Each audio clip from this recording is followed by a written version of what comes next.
안녕하세요. 기업분석팀 박진영입니다. 오늘 소개시켜드릴 종목은 아주캐피탈이라는 종목입니다. 금융섹터에서는 상대적으로 시가총액이 작은 스몰캡인데요.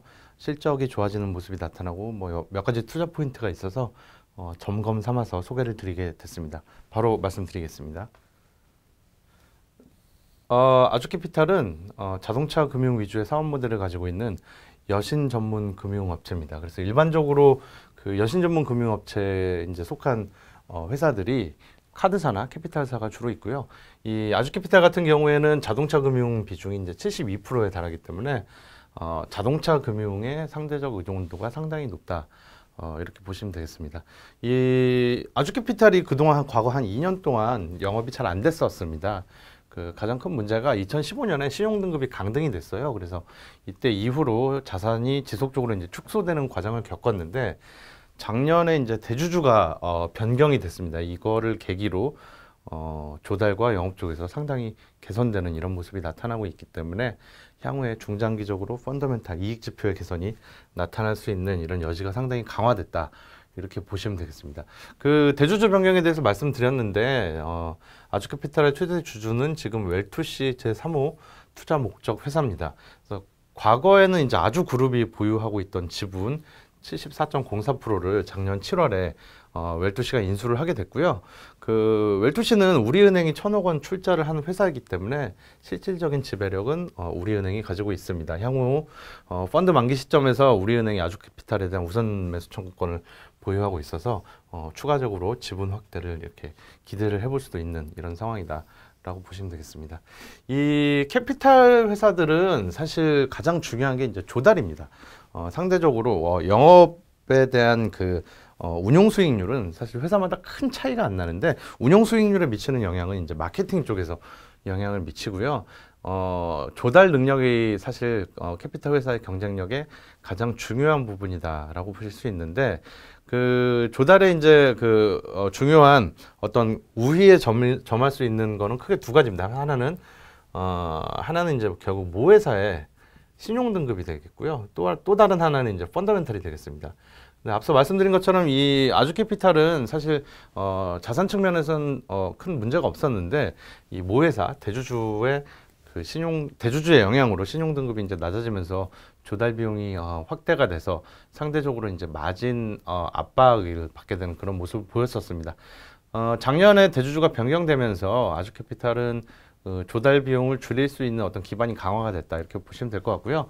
실제로 신용 등급당 조달 비용은 0.5에서 0.6%포인트 정도 차이가 나기 때문에 수익성에 있어서는 굉장히 큰 영향을 미치고 있습니다.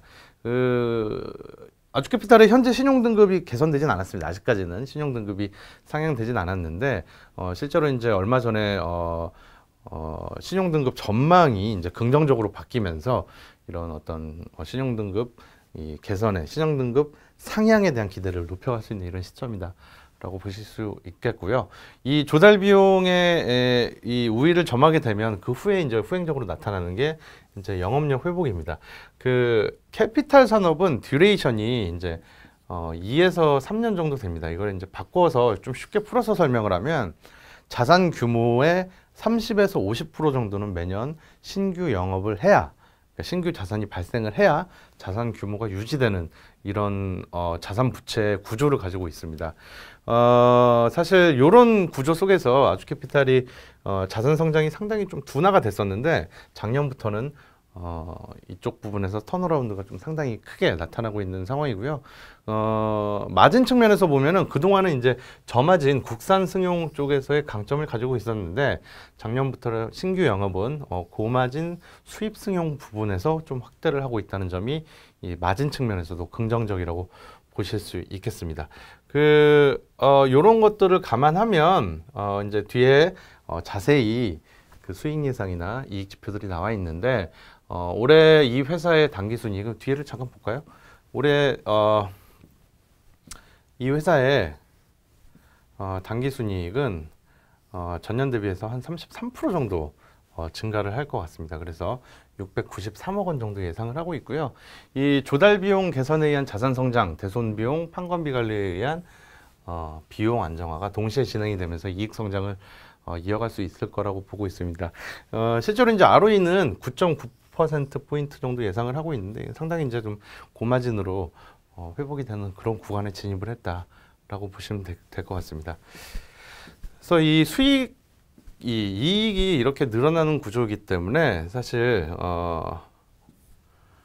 지금 주가를 감안해서도 상당히 저평가 국면에 있다라고 보시면 될 것 같고요.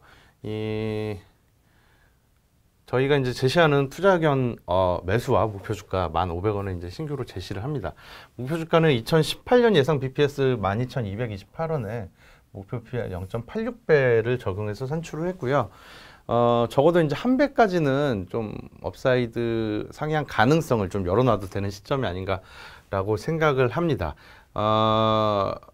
이제 주가 측면에서 보면은 사실 이제 고려해야 할 변수가 이제 몇 가지가 더 있는데 이 회사는 앞서 말씀드린 것처럼 이제 이익 성장이 기저에 깔고 가고 향후에 대주주 변경에 의한 그러니까 사실 실질적으로는 이제 우리은행과의 이익 지표 개선 및 시너지 기대감이 이제 반영이 될 수 있을 것 같고요.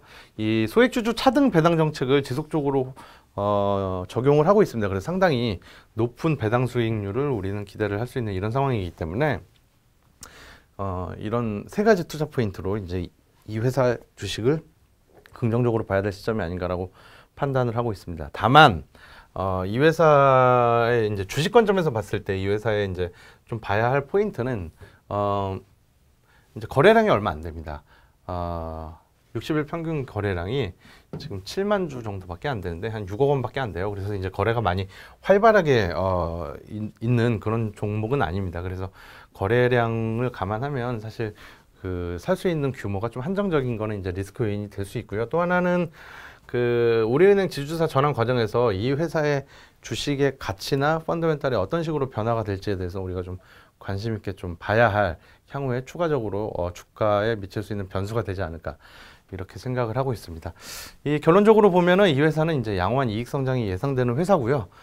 펀더멘탈 개선이 두 가지 방향으로 이루어질 거기 때문에 좀 관심을 가지고 좀 바라봐도 되는 회사가 되지 않을까 판단하고 있습니다. 이상입니다. 네, 오늘 아주캐피탈에 대해서 설명을 드렸고요. 또 추후에 좋은 종목에 대해서 좋은 종목을 가지고 찾아뵙겠습니다. 감사합니다.